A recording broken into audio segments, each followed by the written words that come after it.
Olá, tudo bem? Este é o Inteligência Abstrata, eu sou Eustáquio André Patunas, e hoje nós vamos apresentar a parte 2 do Samadhi. Não é como você pensa. Tenho certeza que você vai gostar tanto quanto o do primeiro. Vamos lá?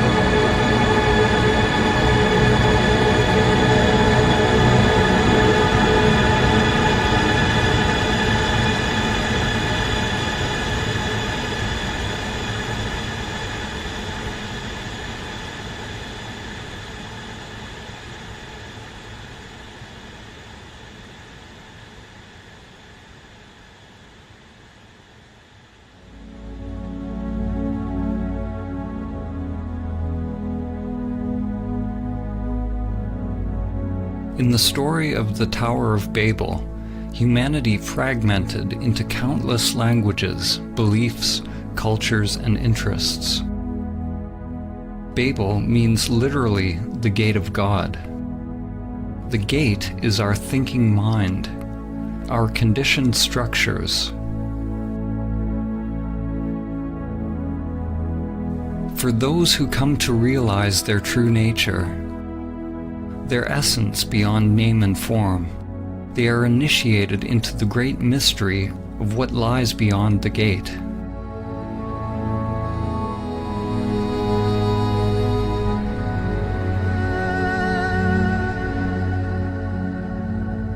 An ancient parable, the elephant parable, has been used to describe how various traditions are actually all pointing to one great truth.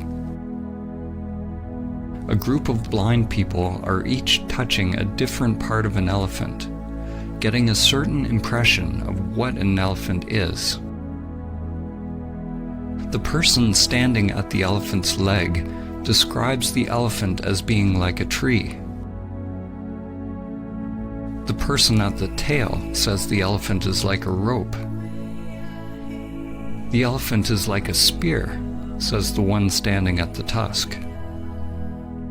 If one touches the ear, it seems the elephant is like a fan. The person touching the side is adamant that the elephant is like a wall. The problem is, we touch our piece of the elephant, and we believe our experience is the only truth. We don't acknowledge or appreciate that each person's experience is a different facet of the same animal.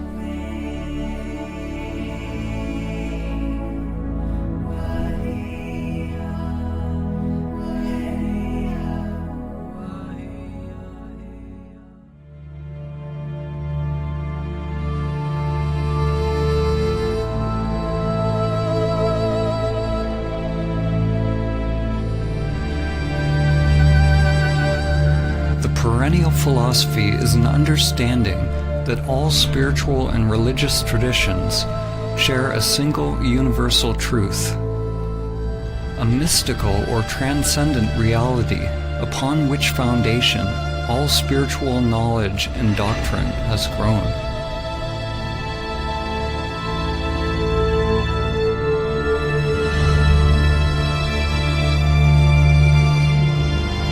Swami Vivekananda summed up the perennial teaching when he said, "The end of all religions is the realizing of God in the soul. That is the one universal religion." In this film, when we use the word God, it is simply a metaphor for the transcendent, pointing to the great mystery beyond the limited egoic mind. To realize one's true self or immanent self is to realize one's divine nature. Every soul has the potential to manifest a new higher level of consciousness, to awaken from its slumber and its identification with form.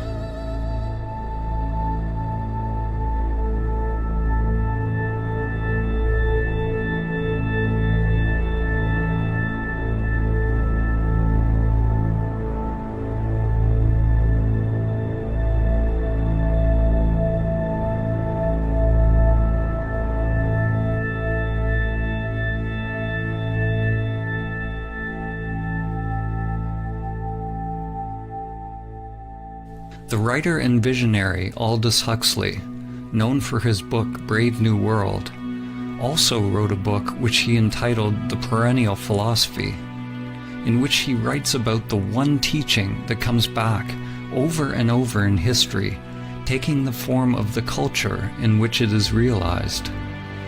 He writes, "The perennial philosophy is expressed most succinctly in the Sanskrit formula, Tat Tvam Asi, that thou art. The Atman, or immanent eternal self, is one with Brahman, the absolute principle of all existence. And the last end of every human being is to discover the fact for himself, to find out who he or she really is."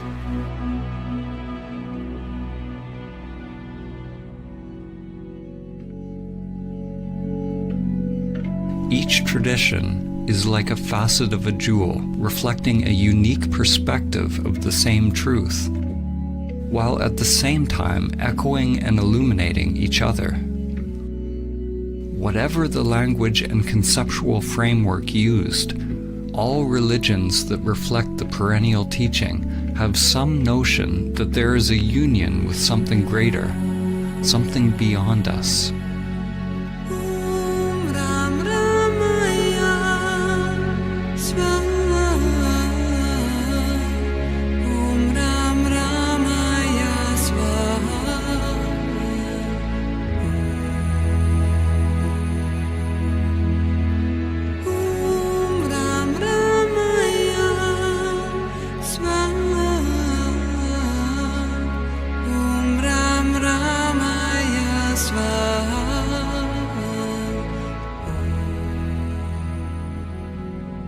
It is possible to learn from and integrate the teachings from one or many sources without identifying a sense of self with them. It is said that all true spiritual teachings are simply fingers pointing to the transcendent truth. If we hold on to the dogma, the teaching, for comfort, we will be stunted in our spiritual evolution. To realize truth beyond any concept is letting go of all clinging and attachment, letting go of all religious concepts.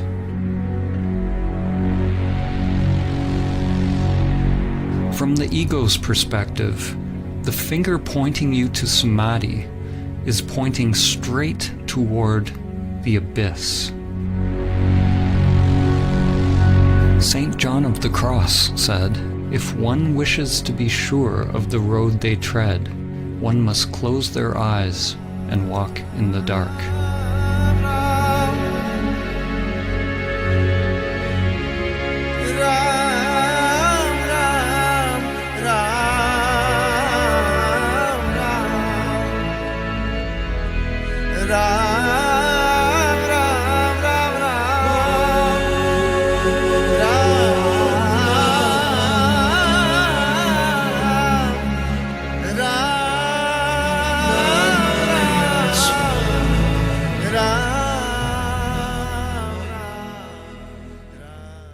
Samadhi begins with a leap into the unknown.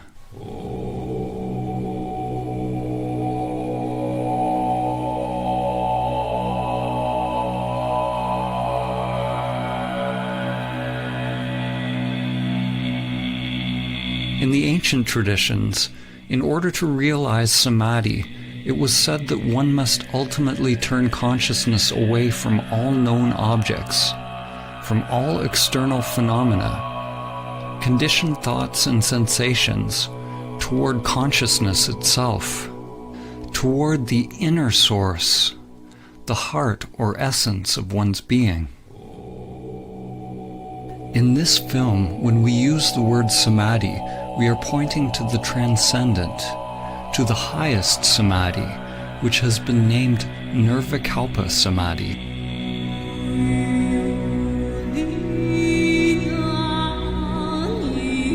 In Nirvikalpa Samadhi, there is a cessation of self-activity, of all seeking and doing. We can only speak about what falls away as we approach it, and what reappears when we return from it.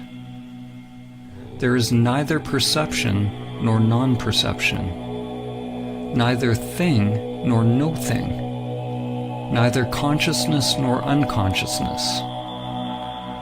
It is absolute, unfathomable, and inscrutable to the mind.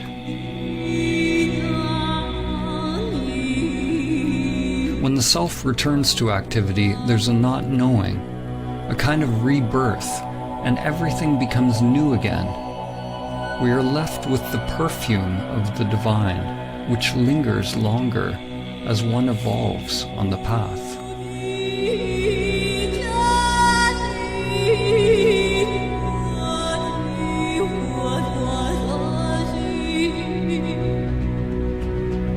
There are numerous types of samadhi described in the ancient traditions, and language has created much confusion over the years.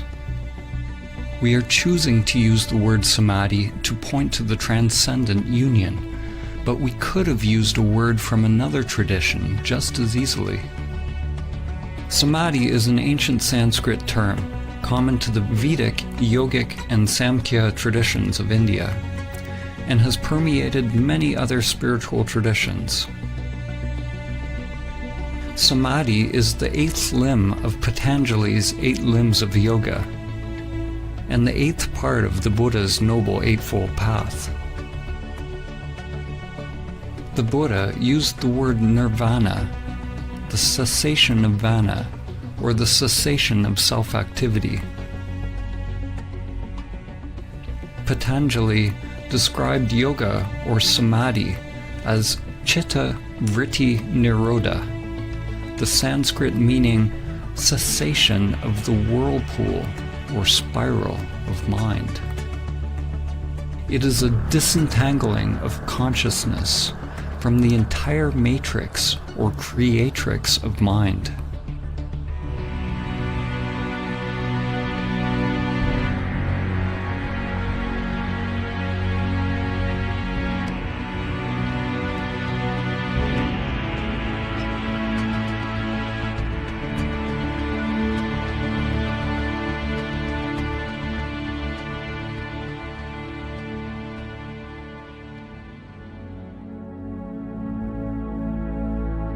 Samadhi does not signify any concept, because to realize it requires a dropping of the conceptual mind.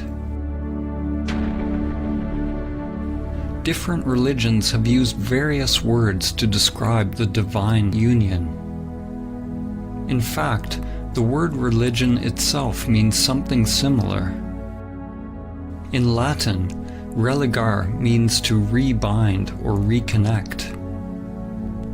It's a similar meaning to the word yoga, which means to yoke, to unite the worldly with the transcendent. In Islam, it is reflected in the ancient Arabic meaning of the word Islam itself, which means submission or supplication to God. It signifies a total humbling or surrender of the self-structure. Christian mystics such as Saint Francis of Assisi, Saint Teresa of Avila, and Saint John of the Cross describe a divine union with God, the kingdom of God within. In the Gospel of Thomas, Christ said, "The kingdom is not here or there. Rather, the kingdom of the Father is spread out upon the earth, and men do not see it." The works of the Greek philosophers Plato, Plotinus, Parmenides, and Heraclitus, when seen through the lens of the perennial teaching, point towards the same wisdom. Plotinus teaches that the greatest human endeavor is to guide the human soul towards the supreme state of perfection and union with the One.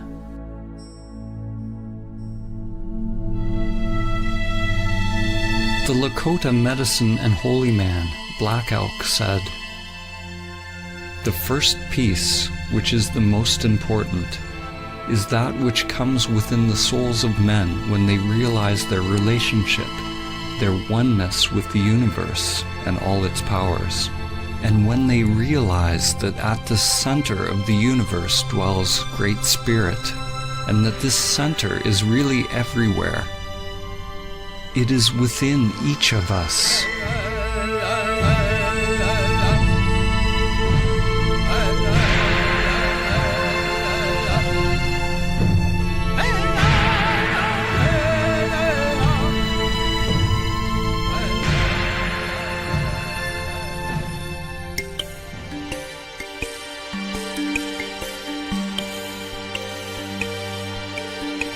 On the path to awakening, unless we are in Samadhi, there are always two polarities, two doorways one can enter, two dimensions, one towards pure consciousness, the other towards the phenomenal world, the upward current toward the Absolute, and the downward current toward Maya and all that is manifested, both seen and unseen.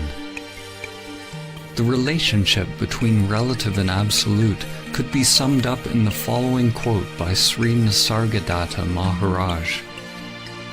"Wisdom is knowing I am nothing. Love is knowing I am everything. And between the two, my life moves." What is born of this union is a new divine consciousness. Something is born out of the marriage or union of these polarities, or the collapse of dualistic identification. Yet what is born is not a thing, and it was never born. Consciousness flowers, creating something new, creating what you could call a perennial trinity.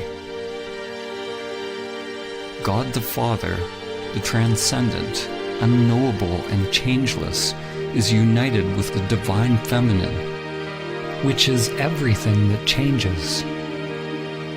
This union brings about an alchemical transformation, a kind of death and rebirth. In the Vedic teachings, the divine union is represented by two fundamental forces, Shiva and Shakti. The names and faces of the various gods change throughout history, but their fundamental attributes remain. What is born out of this union is a new divine consciousness, a new way of being in the world. Two polarities inseparably one, a universal energy that is without center, free of limitation. It is pure love.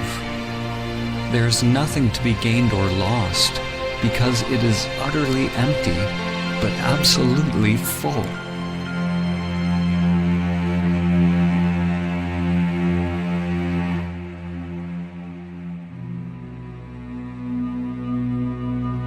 Whether it is the mystery schools of Mesopotamia, the spiritual traditions of the Babylonians and Assyrians, religions of ancient Egypt, Nubian and Kemetic cultures of ancient Africa, the shamanic and native traditions around the world, the mysticism of ancient Greece, the Gnostics, the non-dualists, the Buddhists, the Taoists, Jews, Zoroastrians, Jains, Muslims, or Christians, one finds that their common link is their highest spiritual insights have allowed their adherents to realize Samadhi.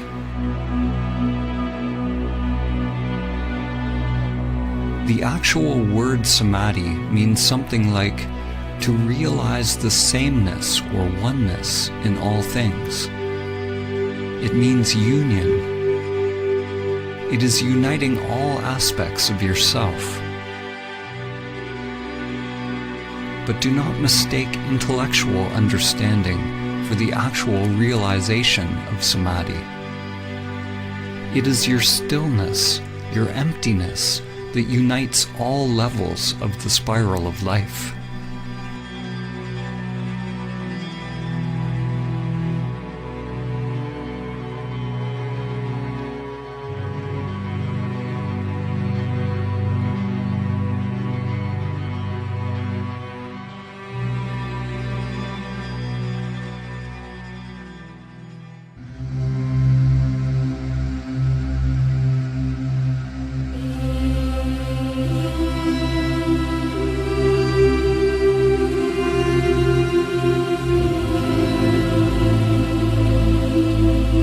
It is through the ancient teaching of Samadhi that humanity can begin to understand the common source of all religions and come into alignment once again with the spiral of life, Great Spirit, Dhamma, or the Tao. The spiral is the bridge that extends from the microcosm to the macrocosm.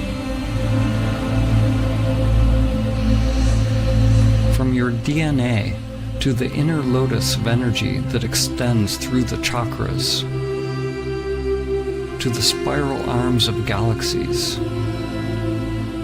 Every level of soul is expressed through the spiral as ever-evolving branches, living, exploring. True Samadhi is realizing the emptiness of all levels of self, all sheaths of the soul. The spiral is the endless play of duality and the cycle of life and death. At times, we forget our connection to the source.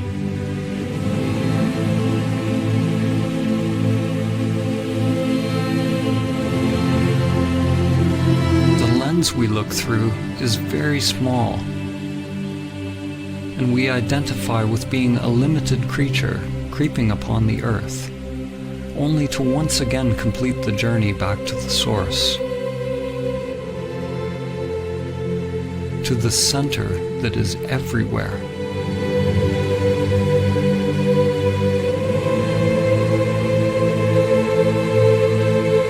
Chuang Tzu said, "When there is no more separation between this and that, it is called the still point of the Tao."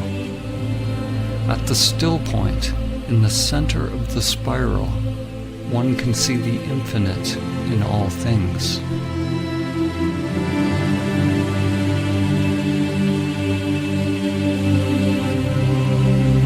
The ancient mantra, Om Mani Padme Hum, has a poetic meaning. One awakens or realizes the jewel within the lotus. Your true nature awakens within the soul, within the world, as the world.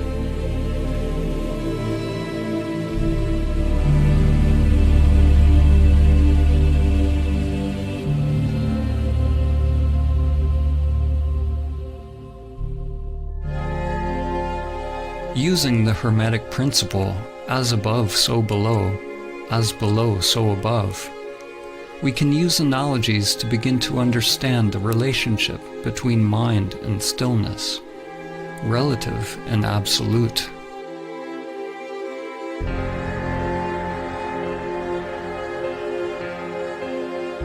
A way to begin to grasp the non-conceptual nature of Samadhi is to use the analogy of the black hole.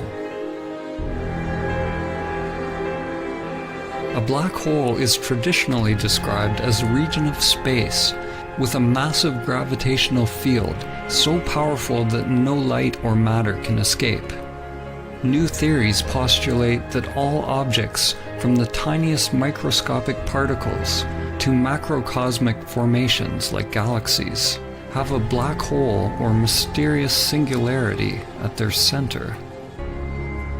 In this analogy, we're going to use this new definition of a black hole as the center that is everywhere.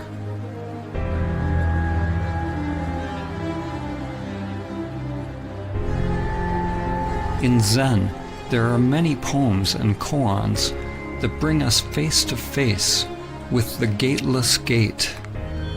One must pass the gateless gate to realize Samadhi. An event horizon is a boundary in space-time beyond which events cannot affect an outside observer, which means that whatever is happening beyond the event horizon is unknowable to you. You could say that the event horizon of a black hole is analogous to the gateless gate. It is the threshold between the self and no self. There is no me that passes the event horizon.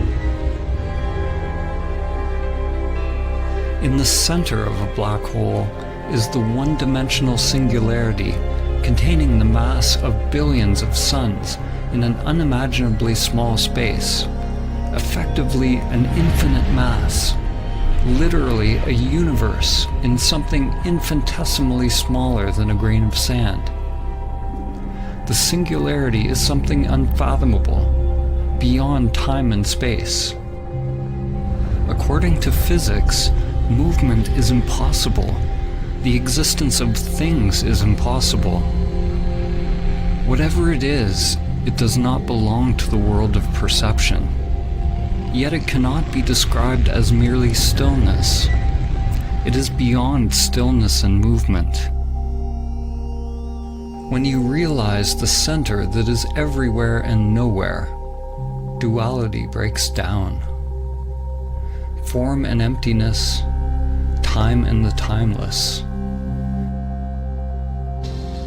One could call it a dynamic stillness, or a pregnant emptiness, within the center of absolute darkness. The Taoist teacher Lao Tzu said, "Darkness within darkness, the gateway to all understanding."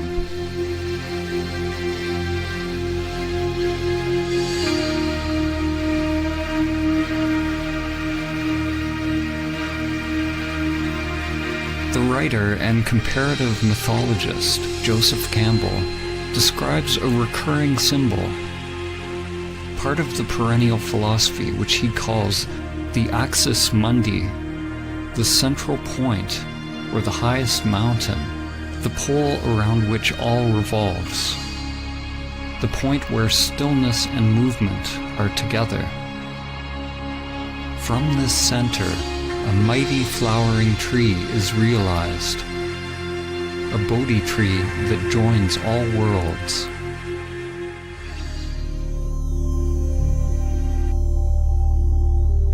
Just as a sun gets sucked into a black hole, when you approach the great reality, your life starts to revolve around it, and you begin to disappear.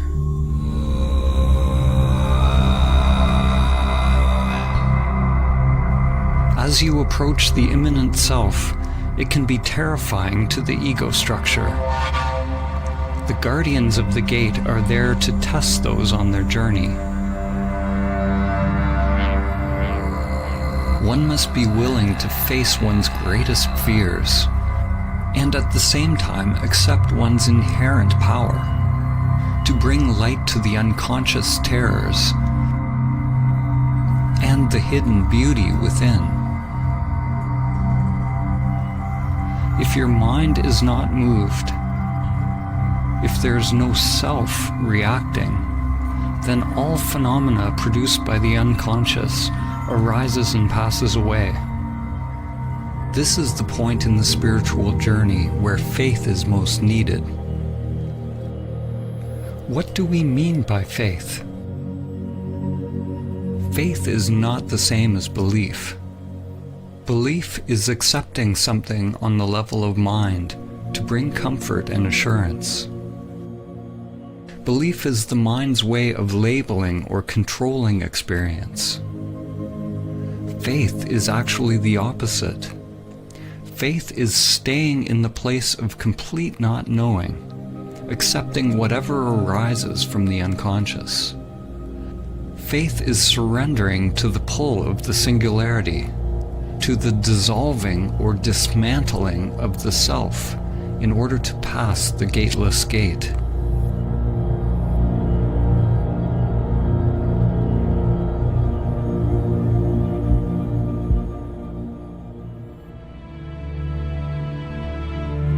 The evolution and structure of a galaxy is closely tied to the scale of its black hole, just as your evolution is tied to the presence of the immanent self, the singularity that is your true nature. We can't see the black hole, but we can know about it by the way things move around it, by how it interacts with physical reality. In the same way, we cannot see our true nature. The immanent self is not a thing, but we can observe enlightened action. As the Zen master Suzuki said, there are, strictly speaking, no enlightened people. There is only enlightened activity. We can't see it, just as the eye cannot see itself. We can't see it because it is that by which seeing is possible. Like the black hole, Samadhi is not nothingness, and neither is it a thing. It is the collapse of the duality of thing and no thing. There is no gate to enter the great reality, but there are infinite paths. The paths, the dharmas, are like an endless spiral with no beginning and no end.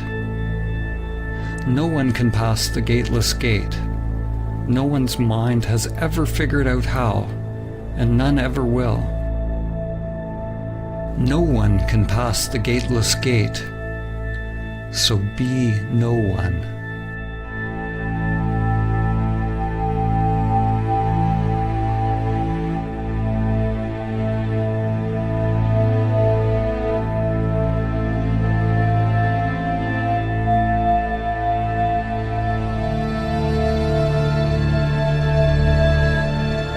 Samadhi is the pathless path, the golden key. It is the end of our identification with the self-structures that separate our inner and outer worlds.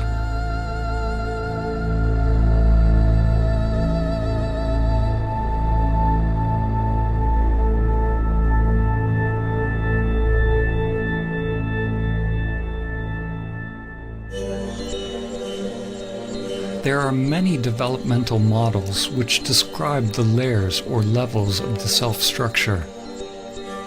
We will use an example which is very ancient. In the Upanishads, the sheaths which cover the Atman or soul are called koshas. Each kosha is like a mirror, a layer of the self-structure, a veil or level of Maya which distracts us from realizing our true nature if we are identified with it. Most people see the reflections and believe that that is who they are. One mirror reflects the animal layer, the physical body. Another mirror reflects your mind, your thoughts, your instincts and perceptions. Another your inner energy or prana, which you can observe when you turn inward. Another mirror reflects on the level of the imaginal, which is the higher mind or wisdom layer. And there are layers of transcendental or non-dual bliss that are experienced as one approaches Samadhi. There are potentially countless mirrors or aspects of self that one can differentiate, and they are constantly changing. Most people have yet to discover the pranic, higher mind, and non-dual bliss layers. They don't even know they exist. These layers are informing your life but you do not see them. The hidden mirrors actually inform our lives more than the ones that are visible. They are unseen because for most people they are not fully illuminated by consciousness. Like Indra's net of jewels, the mirrors all reflect each other, and the reflections reflect every other reflection infinitely. A change on one level simultaneously affects all levels. Some of these mirrors may be left in the shadows, unless we are fortunate enough to have a competent guide to help us shine light upon them. The truth is, we don't know what we don't know. Now, imagine that you shatter all the mirrors. There's nothing reflecting you back to yourself. Where are you? When the mind becomes still, the mirrors cease to reflect. There is no more subject and object. But do not mistake the primordial state for nothingness or oblivion. The immanent self is not something, but neither is it nothing.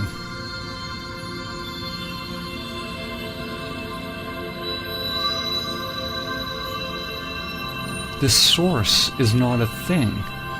It is emptiness or stillness itself. It is an emptiness that is the source of all things. Form is realized as exactly emptiness. Emptiness is realized as exactly form. This source is the great womb of creation, pregnant with all possibilities.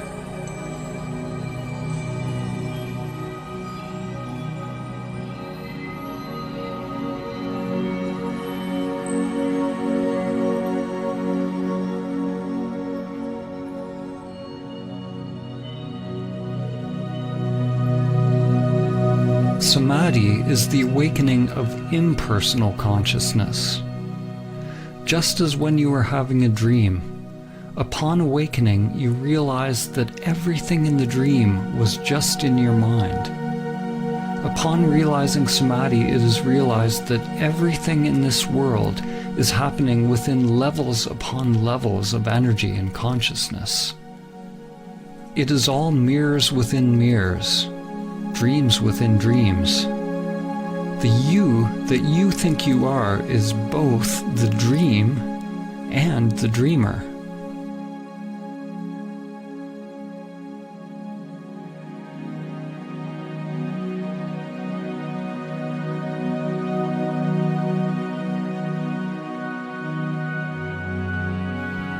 Whatever we say in this film, let it go. Don't capture it with the mind. The soul is dreaming the dream of you. The dream is everything that is changing, but it is possible to realize the changeless.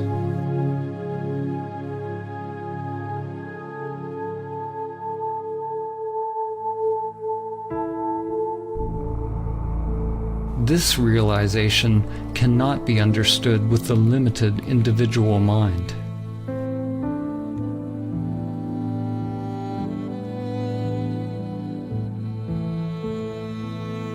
When we return from Nirvikalpa Samadhi, the mirrors begin to reflect again, and it is realized that the world you now think you are living in is actually you. Not the limited you, which is only a temporary reflection, but you are aware of your true nature as the source of all that is. This dawning of higher wisdom, the embryo, prajna, or gnosis, is what is born out of Samadhi. According to the book of Job, Hokmah, or wisdom, comes from nothingness. This point of wisdom is both infinitely small and yet encompasses the whole of being, but it remains incomprehensible until it is given shape and form in the palace of mirrors, called Bina, the womb carved out by higher wisdom, which gives shape to the embryonic spirit of God.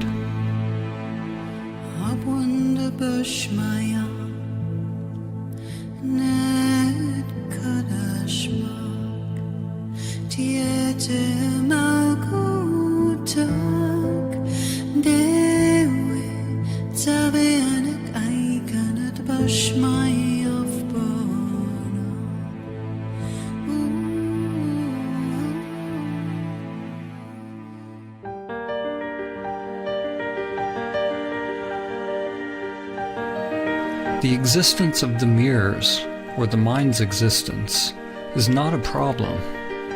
On the contrary, the error or aberration of human perception is that we identify ourselves with it. This illusion that we are the limited self is Maya. The yogic teachings say that to realize Samadhi, one must observe the meditation object until it disappears. Until you disappear into it, or it into you. Although the language in the various traditions is dissimilar, at their root they all point towards a cessation of self-identification and self-centered activity. The Buddha always taught in negative terms. He taught to investigate directly into the working of the self-structure. He didn't say what Samadhi was, except that it was the end of suffering. In Advaita Vedanta, there's a term, neti-neti, which means not this, not that. People on the path to self-realization inquire into their true nature, or the nature of Brahman, by first discovering what they are not. Similarly, in Christianity, Saint Teresa of Avila described an approach to prayer based on the negative path, or via negativa, a prayer of quiet, surrender, and union, which is the only way to approach the Absolute.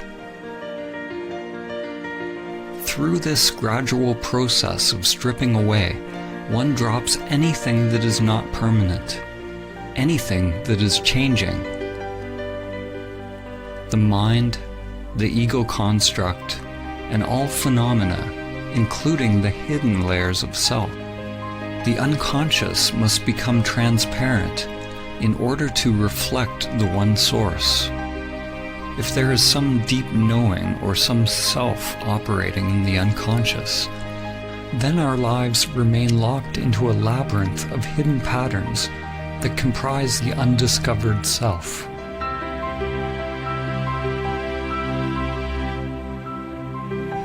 When all layers of self are revealed as empty, then one becomes free from the self, free from all concepts.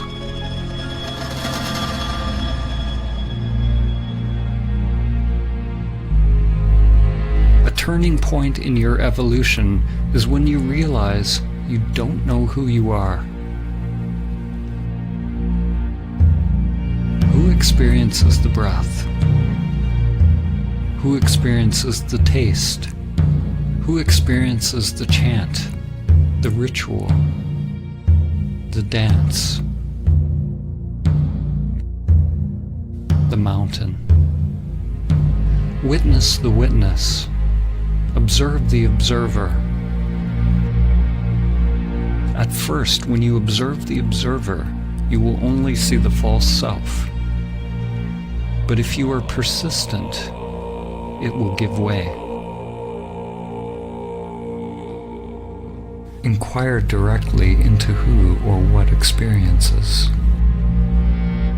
Unblinkingly, piercingly, penetratingly, with the full force of your being.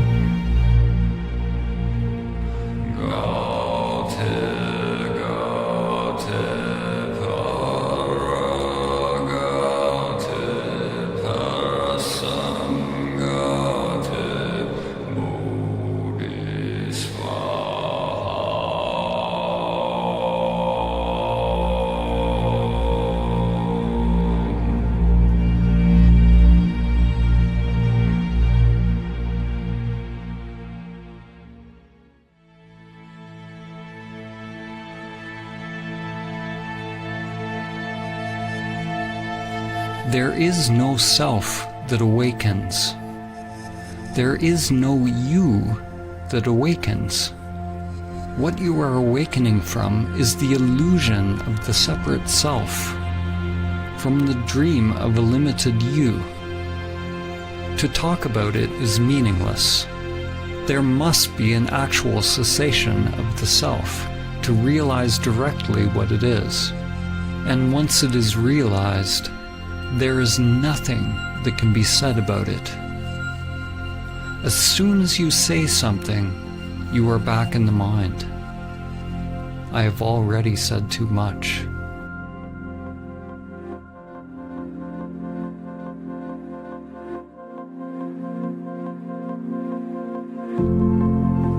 We normally have 3 states of consciousness: waking, dreaming, and deep sleep.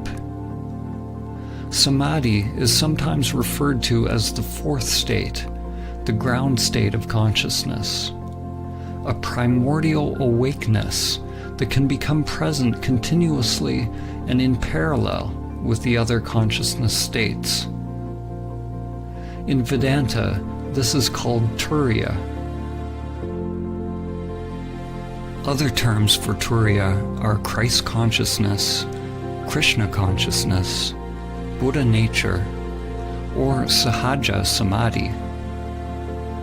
In Sahaja Samadhi, the immanent self stays present along with the full use of all human functions. The stillness is unmoving at the center of the spiral of changing phenomena. Thoughts, feelings, sensations, and energy revolve around it at the circumference. But the degree of stillness, or I-amness, remains during outer activity, exactly as in meditation.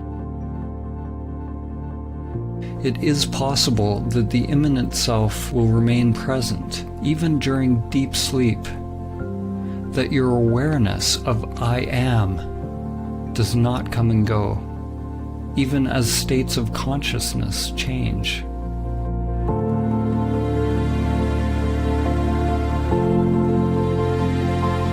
This is yogic sleep. In the Song of Songs, or the Song of Solomon from the Hebrew Bible or Old Testament, it reads, "I sleep, but my heart waketh." This realization of the eternal, impersonal consciousness is reflected in the words of Christ when he said, "Before Abraham was, I am."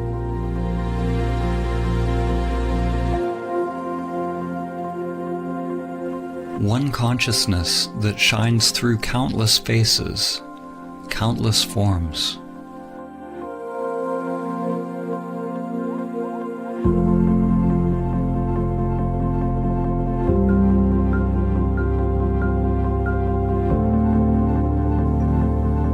At first, it's like a fragile flame born out of the polarities within you. Masculine, penetrating consciousness with a surrender or opening of feminine energy.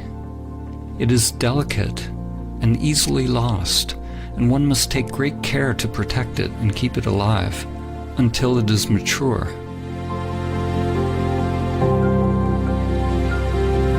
Samadhi is simultaneously a timeless state of consciousness and a stage in an unfolding development process, something organic and growing in time.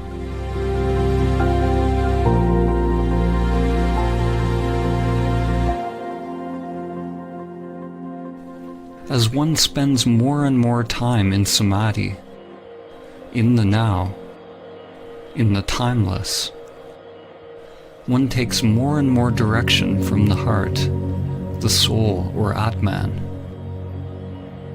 and less from the conditioned structure.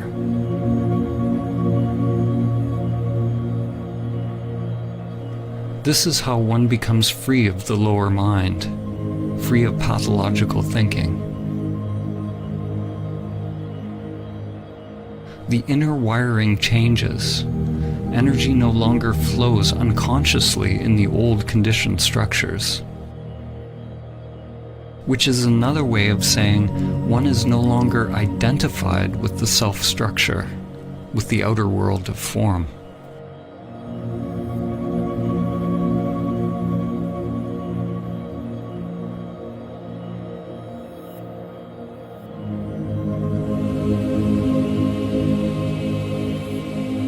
To realize Samadhi requires an effort so great that it becomes a total surrender of oneself, and a surrender so encompassing that it is a complete effort of one's being, all of one's energy. It is a balance of effort and surrender, yin and yang, a sort of effortless effort.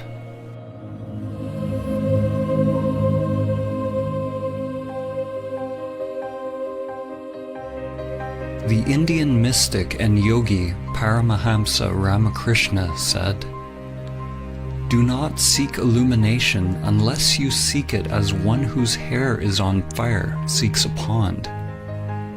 You seek it with your whole being." During one's ego-transcending practice, it takes great courage, vigilance, and perseverance to keep the embryo alive. To not fall back into the patterns of the world. It takes a willingness to go against the current, against the inexorable crush of the matrix and the grinding wheels of samsara. Every breath, every thought, every action must be for realizing the source. Samadhi is not realized by effort, nor is it effortless. Let go of effort and non-effort. It's a duality that only exists in the mind. The actual realization of Samadhi is so simple, so undifferentiated, that it is always misconstrued through language, which is inherently dualistic. There is only one primordial consciousness that awakens as the world, but it has been obscured by many layers of mind.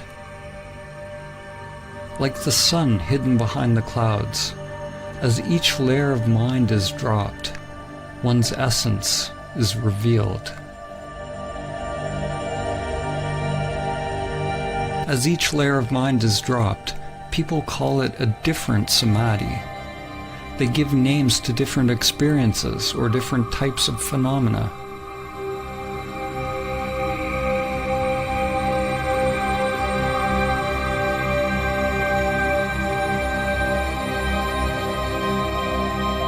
But Samadhi is so simple that when you are told what it is and how to realize it, your mind will always miss it. Actually, Samadhi is not simple or difficult. It is only the mind that makes it so. When there is no mind, there is no problem, because the mind is what needs to stop before it is realized.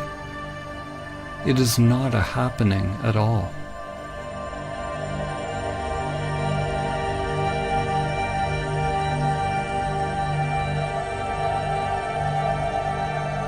The most concise teaching of Samadhi is perhaps found in this phrase, "Be still and know."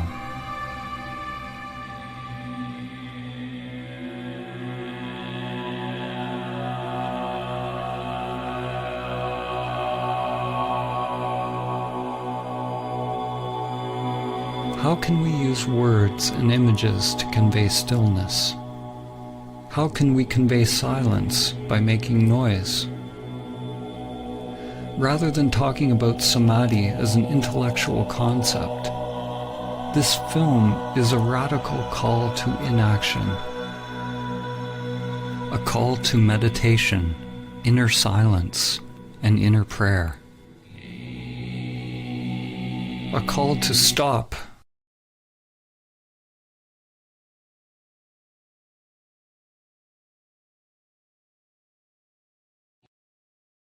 Stop everything that is driven by the pathological, egoic mind. Be still and know.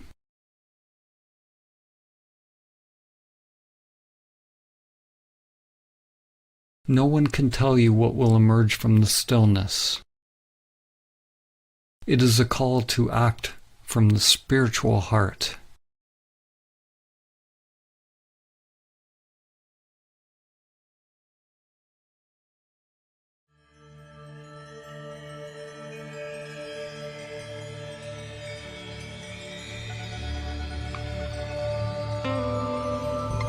It's like remembering something ancient.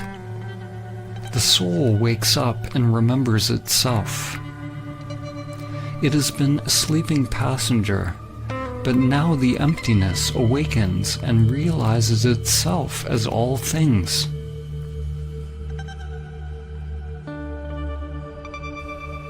You can't imagine what Samadhi is with the limited egoic mind. Just as you can't describe to a blind person what color is. Your mind can't know. It can't manufacture it.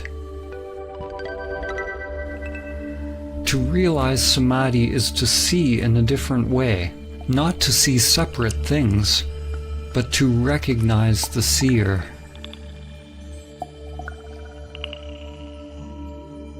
Saint Francis of Assisi said, "What you are looking for is what is looking." Once you have seen the moon, you can recognize it in every reflection. The true self has always been there. It is in everything, but you have not realized its presence. When you learn to recognize and abide as the true self, beyond the mind and senses, it is possible to experience awe at the most mundane. We become awe.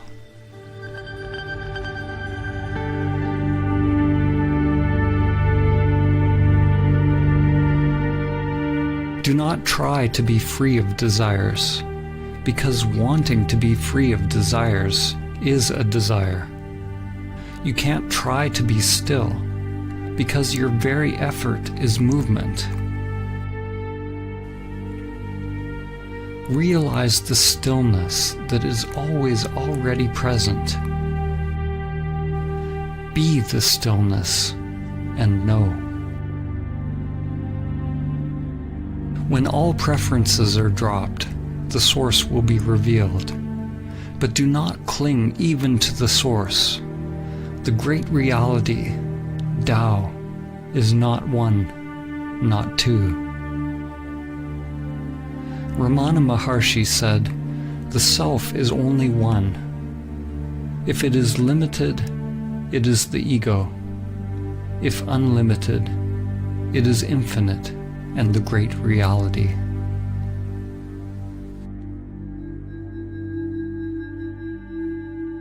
If you believe what is being said, you've missed it.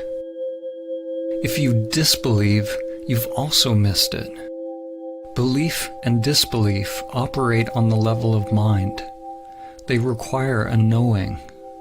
But if you enter into your own investigation, examining all of the aspects of your own being, finding out who is doing the investigating, if you're willing to live by the principle, not my will, but higher will be done, if you're willing to travel beyond all knowing, then you may realize what I've attempted to point towards.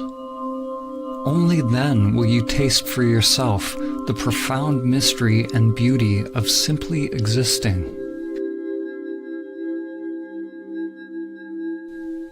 There is another possibility for life. There is something sacred, unfathomable, that can be discovered in the still depths of your being, beyond concepts, beyond dogmas, beyond conditioned activity and all preferences. It is not acquired by techniques, rituals, or practices. There is no how to get it. There's no system. There's no way to the way.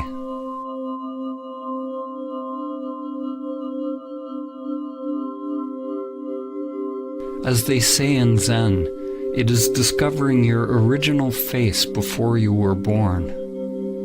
It is not about adding more to yourself. It is becoming a light unto oneself, a light that dispels the illusion of the self. Life will always remain unfulfilled, and the heart will always remain restless, until it comes to rest in that mystery beyond name and form.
E é isso que nós temos para hoje. Tenho certeza que você gostou. Um fraterno abraço e um feliz sempre. Tchau.